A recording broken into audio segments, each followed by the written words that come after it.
Hey there everyone, I hope you're all fine. So in this tutorial we are going to learn how to get pets in Eatventure. So without further ado, let's get started. So firstly you need to know that you have to get to a certain rank.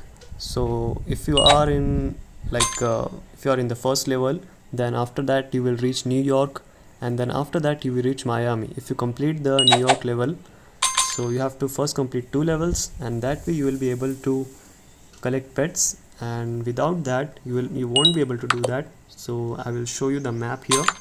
As you can see, right now I'm in Paris. So all the way I came from New York to Miami to Paris. So you will get Miami on the third level. So once you reach the third level, you have to click on here and then go to this pet section. And as you can see, I have collected many eggs here, and I have these 2 pets here that I can equip. So you must also have these bones here in order to hatch them.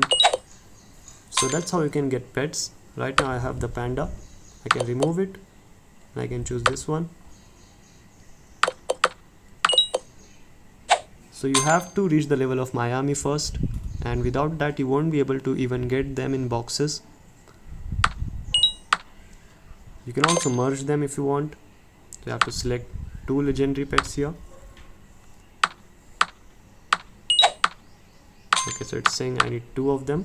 I have only 1 legendary pet right now. So that's how you can get pets in Eatventure. You have to reach the level of Miami. So that's it for today guys. Hope you found the video helpful. See you soon. Have a good day.